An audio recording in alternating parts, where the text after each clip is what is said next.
வணக்கம் அன்பர்களே.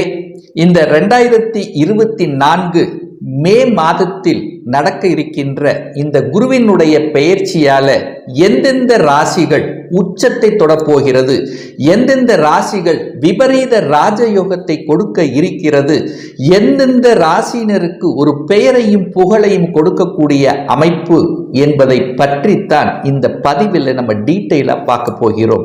பொதுவாக நவ கிரகங்கள் என்று சொல்லக்கூடிய 9 கிரகங்கள்ல அதிக சுபத்தன்மை வாய்ந்த ஒரு கிரகம் என்றால் அது குரு பகவான்.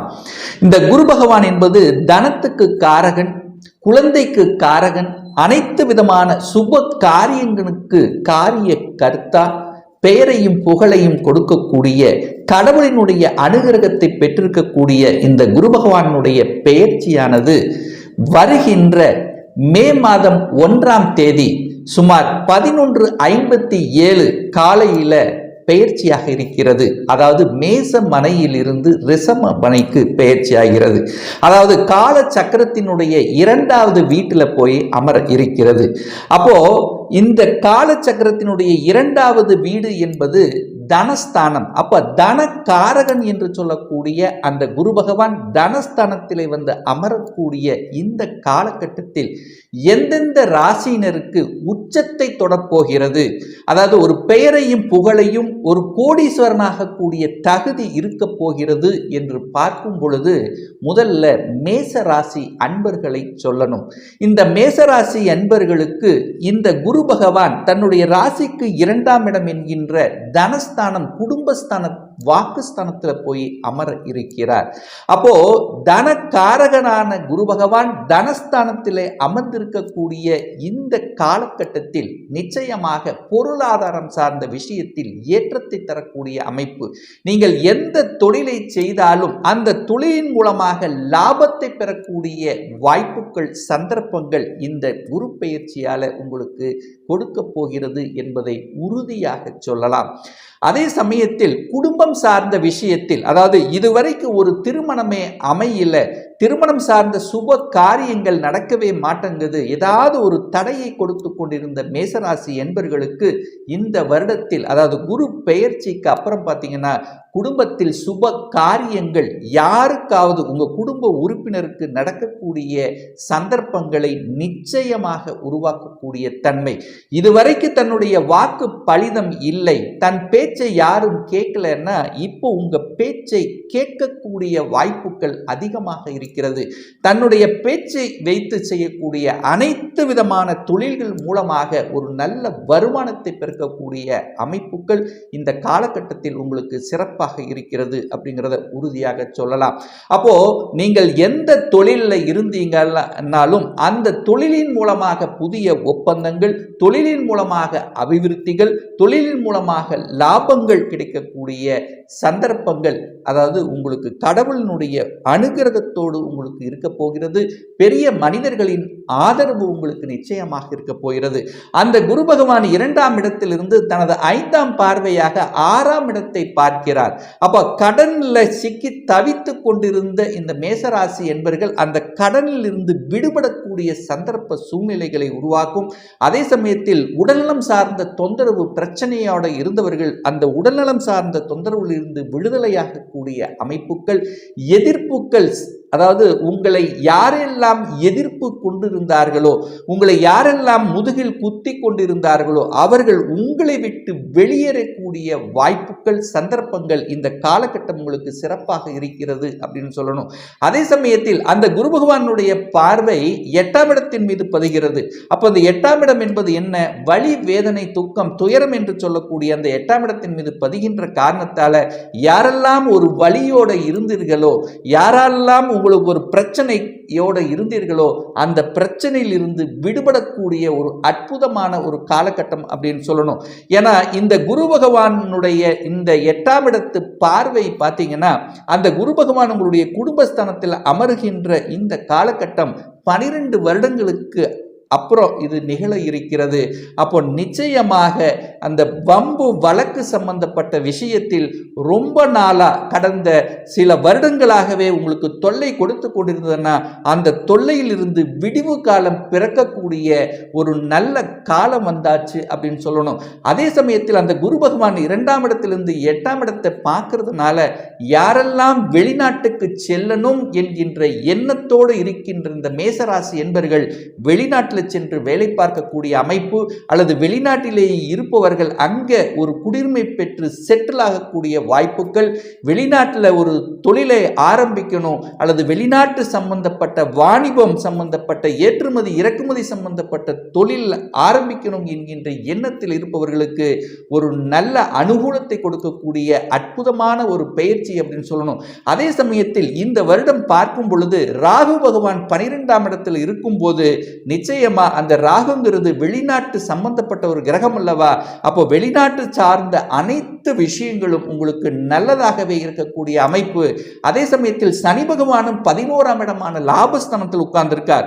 அப்போ தொழில் காரகன் என்று சொல்லக்கூடிய சனி பகவான் லாபஸ்தானத்தில் இருக்கக்கூடிய நிகழ்வும், குரு பகவான் தனஸ்தானத்தில் இருக்கக்கூடிய இந்த அற்புதமான இந்த வருடத்தில் பார்க்கும்போது மேசராசி அன்பர்களுக்கு தொட்டது துலங்கக்கூடிய தன்மையும், எடுத்த காரியங்களில் வெற்றி பெறக்கூடிய தன்மையும், தொழிலில் மேம்பாடு வளர்ச்சி அடைந்து லாபத்தை அடைந்து ஒரு கோடீஸ்வரனாக கூடிய தகுதி இந்த வருடம் உங்களுக்கு சிறப்பாக இருக்கிறது.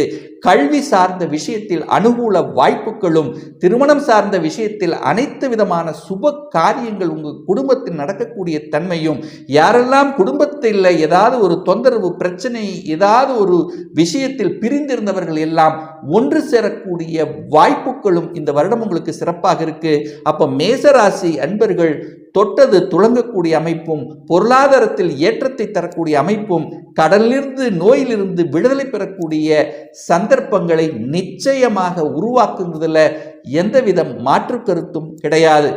அடுத்ததாக அதிர்ஷ்டத்தை பெறக்கூடிய யோகத்தை பெறக்கூடிய ஒரு ராசி அப்படின்னு சொன்னா கன்னிராசி அன்பர்களை சொல்லணும். ஏன்னா இந்த கன்னிராசி அன்பர்களுக்கு இந்த குரு பெயர்ச்சிக்கு அப்புறம் அந்த குரு பகவான் 9ஆம் இடம் என்கின்ற பாக்கியஸ்தானத்தில் வந்து அமர்கிறது. அப்போ குரு 9ல் இருக்கும் போது நிச்சயமாக ஒரு நல்ல பாக்கியத்தை உங்களுக்கு தரும். என்ன பாக்கியம் வேண்டும்? தன பாக்கியம் வேண்டுமா? நிச்சயமாக உண்டு. குழந்தை பாக்கிய செல்வம் பாக்கியம் வேண்டுமா? அதற்கும் உங்களுக்கு கொடுப்பார். திருமணம் சார்ந்த சுப காரியங்கள் நடந்தேறுமா? அதுவும் உங்களுக்கு நடந்திடக்கூடிய தன்மை என கடந்த காலத்தில் 8ஆம் இடத்தில் அமர்ந்து கொண்டு அந்த குரு பலன் இல்லாமல் திருமணம் சார்ந்த சுப காரியங்கள் தடையாக இருந்து கொண்டிருந்த இந்த கன்னிராசி என்பர்களுக்கு அனைத்து விதமான சுப காரியங்கள் நடக்கக்கூடிய தன்மை. அதே சமயத்தில் அந்த குரு பகவான் உங்கள் ராசியை பார்ப்பது கடவுளினுடைய அனுகிரகம் என்பது உங்க ராசியின் மீது படுகின்ற காரணத்தால நீங்கள் உங்களுடைய செயல்பாடுகள் எல்லாம் திருப்திகரமாக இருக்கும். என்னென்ன கன்ஃபியூஷனில் இருந்தீங்க, அதாவது மனக்குழப்பத்தில் இருந்து கொண்டிருந்த இந்த கன்னிராசி என்பர்கள் மனக்குழப்பத்தில் இருந்து விடுபடுவீர்கள். தெளிவான ஒரு அதாவது ஒரு பாதை என்பது உங்களுக்கு கிடைக்கும். ஒரு நல்ல ஸ்ட்ராட்டஜி பிளான் உங்களுக்கு வகுக்க தெரியும். இதை செய்தால் இதை வெற்றி பெறலாம் என்கின்ற தன்னம்பிக்கையோடு செயல்படக்கூடிய தன்மையை நிச்சயமாக அந்த குரு பகவான் உருவாக்குவார். அந்த குரு பகவான் 9ஆம் இடத்திலிருந்து 3ஆம் இடத்தை பார்க்கிறார் அல்லவா. அந்த 3ஆம் இடம் என்பது முயற்சி ஸ்தானம், தைரிய வீரியத்தை வளர்க்கக்கூடிய தன்மை. ஒருத்தருக்கு தைரிய வீரியம் இருந்தாலே எதையும் செய்யலாம் என்கின்ற அந்த உத்வேகம் உங்களுக்கு கிடைக்கும். அந்த உத்வேகம் கிடைத்து விட்டாலே எடுத்த காரியங்களில் வெற்றி பெறக்கூடிய அமைப்பு, முயற்சிகள் அனைத்தும் பலிதமாகும். அனைத்து விதமான ஒப்பந்தங்கள் கிடைக்கும். தொழில் சார்ந்த விஷயத்தில், வேலை சார்ந்த விஷயத்தில் இருந்து வந்த அத்தனை விதமான மன உளைச்சல்கள் இது எல்லாமே விடுபடக்கூடிய தன்மை. சனி பகவானும் 6ஆம் இடத்தில் உட்கார்ந்திருக்கார் அல்லவா. அப்ப நிச்சயமாக வேலை சார்ந்த விஷயத்தில் நல்லவைகள் நடக்கக்கூடிய அமைப்பு, தொழிலில் நல்ல ஒரு மாற்றங்கள் கிடைக்கக்கூடிய அமைப்பு, தொழில் சார்ந்த விஷயத்தில் லாபத்தை அனுபவிக்கக்கூடிய தன்மை. அப்போ அந்த தன காரகனான குரு பகவான் பாக்கியஸ்தானத்தில் இருக்கும் போது தன பாக்கியத்தை உங்களுக்கு கொடுக்கக்கூடிய அமைப்பு. அதே குரு பகவான் 5ஆம் இடத்தை பார்க்கிறார். 5ஆம் இடம் என்பது அதிர்ஷ்டம் அல்லவா. அப்போ அதிர்ஷ்டம் உங்களுக்கு கிடைக்கக்கூடிய தன்மையை உருவாக்கும். குழந்தைகளாக நல்லவைகள் நடக்கக்கூடிய அமைப்பு. குழந்தை பாக்கியம் இல்லாத இந்த தம்பதியினர்களுக்கு, கன்னிராசி அன்பர்களுக்கு இந்த வருடம் உங்களுடைய குடும்பத்தில் மழலை செல்வங்களை பெற்றெடுத்து அதன் மூலமாக சந்தோஷத்தை அனுபவிக்கக்கூடிய வாய்ப்புகள் என்பது சிறப்பாக இருக்கிறது அப்படின்னு சொல்லணும். அதே சமயத்தில் இதுவரைக்கு தன்னுடைய வாக்கு சார்ந்த விஷயத்தில் பிரச்சனையாக இருந்தது, தன் பேச்சை யாரும் கேட்கல என்கின்ற மன உளைச்சலோடு இருந்தவர்கள் எல்லாம் உங்களுக்கு உங்களுடைய பேச்சுக்கள் பலிதமாகவும் உங்களுடைய புத்தி அறிவை வைத்து செய்யக்கூடிய அனைத்து விதமான தொழில்கள் மூலமாக நல்லவைகள் நடக்கக்கூடிய ஒரு அற்புதமான ஒரு வருடமாக திகழ்கிறது. அதுவும் கேது பகவான் பார்த்தீங்கன்னா உங்க ராசியில இருந்தார்லவா, அப்போ குருவினுடைய பார்வை பெற்றிருக்கின்ற காரணத்தால, உங்களுக்கு குரு கேது இணைகின்ற காரணத்தால, கேள யோகத்தால அற்புதமான ஒரு தன லாபத்தை பெறக்கூடிய அமைப்பு. இந்த தொழில் செய்தால் வெற்றி பெறலாம், இதை செய்தால் நமக்கு நல்லவைகள் நடக்கும். அரசு சார்ந்த துறையில் இருக்கின்ற இந்த கன்னிராசி என்பர்களுக்கு நிச்சயமாக அரசு துறையில் என்ட்ரியாகக்கூடிய வாய்ப்பு, உங்களுக்கு நினைத்தவாறு இடமாற்றம், பதவி உயர்வு கிடைக்கக்கூடிய சந்தர்ப்ப சூழ்நிலைகளை நிச்சயமாக உருவாக்கும். கலைத்துறையில் இருக்கின்ற கன்னிராசி அன்பர்களுக்கு நிச்சயமாக இந்த வருடம் புதிய ஒப்பந்தங்கள், புதிய உச்சத்தை தொடக்கூடிய அமைப்பு, அதன் மூலமாக பெயரையும் புகழையும் தரக்கூடிய வாய்ப்புகள் சிறப்பாக இருக்கிறது. இந்த குரு பகவானுடைய பெயர்ச்சியானது 12 வருடங்களுக்கு அப்புறம் இந்த கன்னிராசி என்பவர்களுக்கு பாக்கியஸ்தானத்தில் இருக்கிறதுனால அத்தனை விதமான பாக்கியங்கள், எதையெல்லாம் செய்யணும்னு நினைத்தீர்களோ அதையெல்லாம் செய்வதற்கு உகந்த வருடமாக, உகந்த பெயர்ச்சியாக உங்களுக்கு அமையுங்கிறதுல எந்தவித மாற்று கருத்தும் கிடையாது. அடுத்ததாக ஒரு நல்லது நடக்கக்கூடிய தன்மை, அந்த குருவால தூக்கிவிடக்கூடிய ஒரு ராசி அப்படின்னு சொன்னா இந்த விருச்சிக ராசி அன்பர்களை சொல்லணும். ஏன்னா குரு பகவான் இதுவரைக்கு 6ஆம் இடத்துல போய் மறைஞ்சிருந்தார், இப்ப 7ஆம் இடத்துல போய் அமர்ந்திருக்கார். 7ஆம் இடம் என்பது சமூகத்தை குறிக்கக்கூடிய இடம் அல்லது, அதாவது உங்களுடைய பார்ட்னரை கொடுக்கக்கூடிய இடம் அல்லவா. 7ஆம் இடம் என்பது திருமண ஸ்தானத்தின் அந்த இடம் அல்லவா. அப்போ இதுவரைக்கு யாரெல்லாம் திருமணம் சார்ந்த விஷயத்தில் எனக்கு எல்லா செல்வங்களும் இருக்கிறது, பணம் இருக்கிறது, புகழ் இருக்கிறது, ஆனால் திருமணம் மட்டும் நடக்கவே இல்லையே, காலதாமதமாகி இருக்கிறதே என்று ஏக்கத்தில் இருக்கின்ற இந்த விருச்சிக ராசி என்பவர்களுக்கு இந்த குரு பெயர்ச்சிக்கு அப்புறம் உங்களுக்கு நினைத்தவாறு, உங்கள் மனதுக்கு பிடித்தவாறு வரன்கள் கிடைக்கக்கூடிய அமைப்பு, அனைத்து விதமான சுப காரியங்கள் உங்களுடைய குடும்பத்தில் உங்களுக்கோ உங்க குடும்ப உறுப்பினருக்கோ நடந்தேறும் என்பதில் எந்தவித மாற்று கருத்தும் கிடையாது. அதே சமயத்தில் அந்த குருவினுடைய பார்வை உங்க ராசியிலேயே விழுகிறது.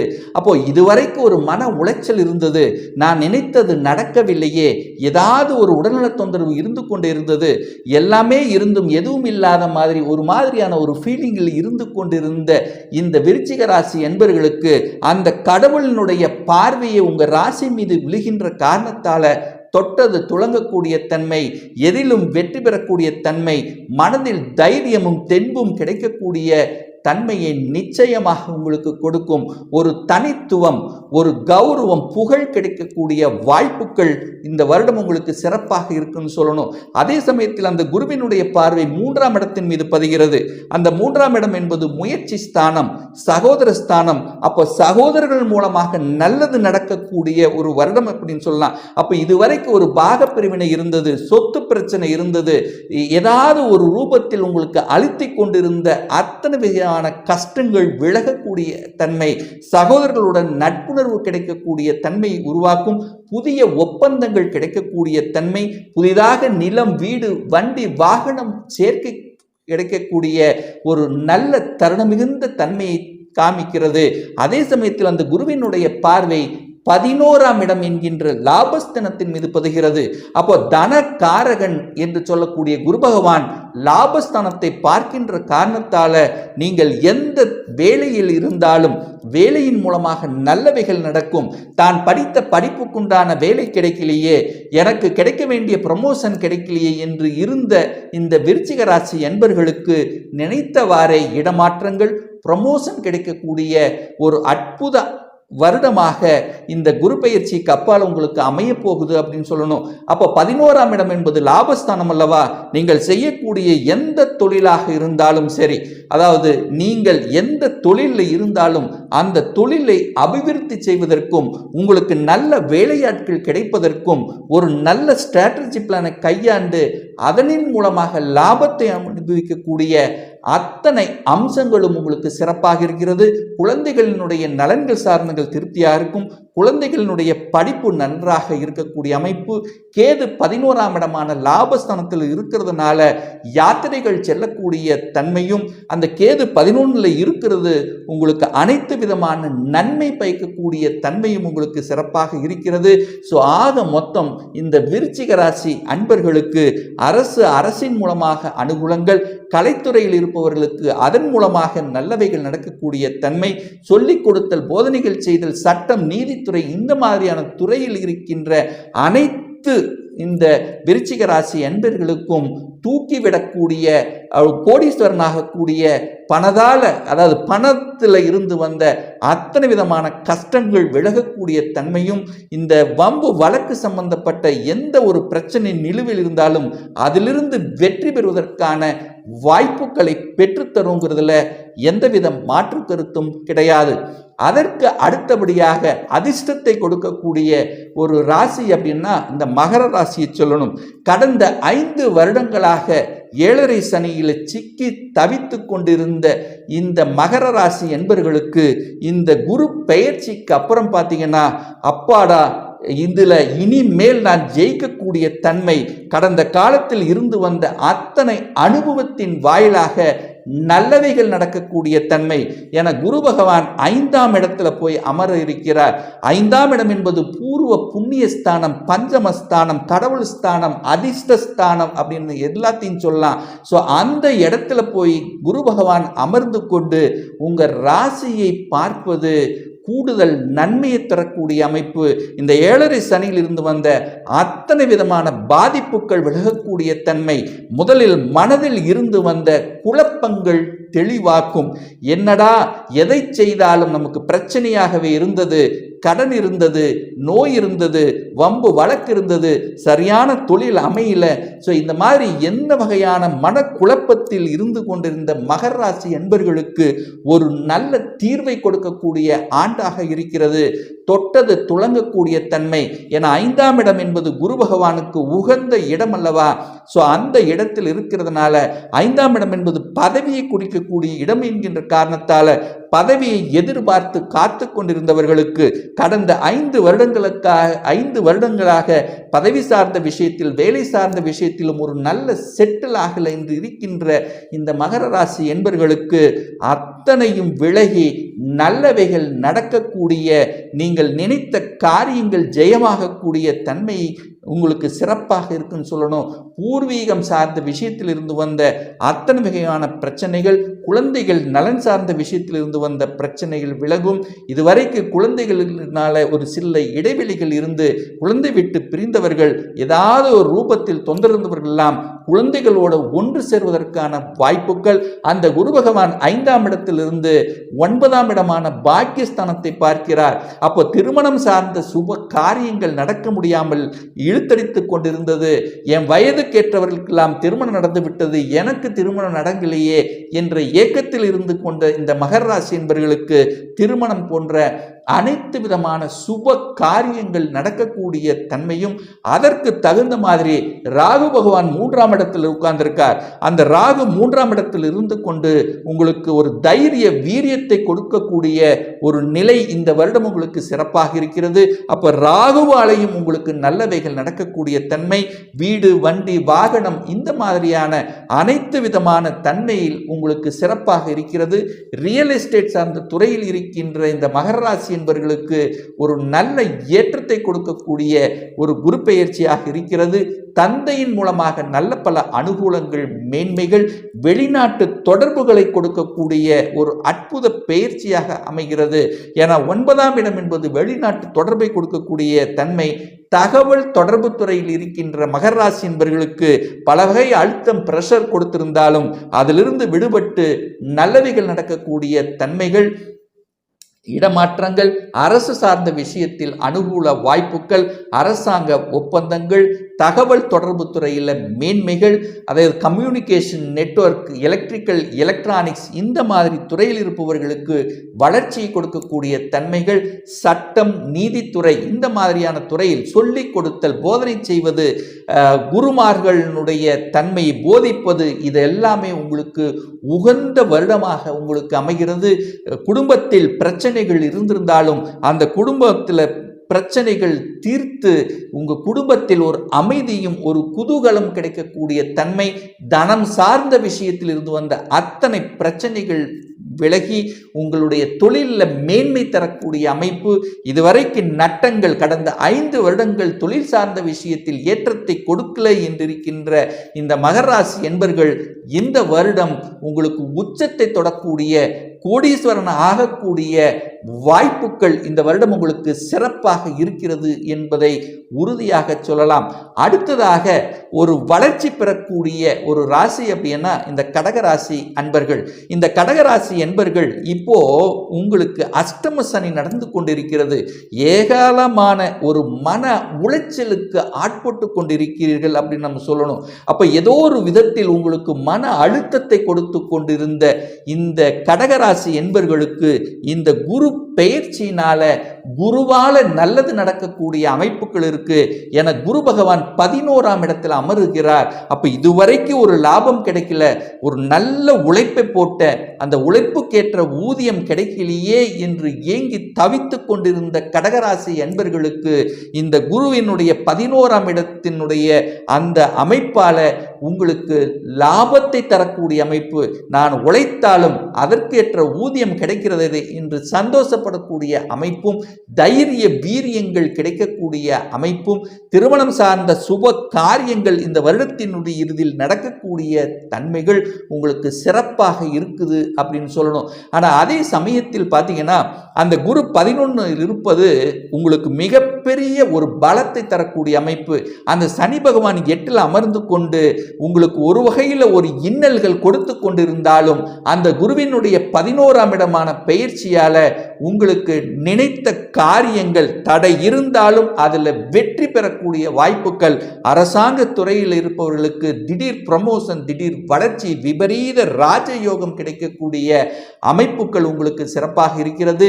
அதே சமயத்தில் அந்த குரு பகவான் 9ஆம் இடத்தை பார்க்கிறார் அல்லவா, அப்போ வெளிநாட்டு வாய்ப்புகள் என்பது உங்களை தேடி வரக்கூடிய தன்மை, குடும்பத்தை விட்டு வெளியில போய் சம்பாதிக்கக்கூடிய அந்த தன்மைகள், வெளிநாட்டு வாணிபங்கள், ஏற்றுமதி இறக்குமதி சம்பந்தப்பட்ட துறைகள் இருப்பவர்களுக்கு வளர்ச்சியை காணக்கூடிய தன்மைகள், கடந்த ஒரு 2 வருடங்களாகவே ஏதோ ஒரு மன அழுத்தத்தில் இருந்து கொண்ட இந்த கடகராசி என்பர்கள் அந்த மன அழுத்தத்தில் இருந்து விடுபட்டு, அதாவது உங்களுக்கு கிடைத்த அனுபவத்தின் வாயிலாக ஒரு நல்ல ஸ்ட்ராட்டஜி பிளானை கையாண்டு திறம்பட கையாண்டு அதில் வளர்ச்சி பெறக்கூடிய ஒரு நல்ல வருடமாக உங்களுக்கு அமைகிறது.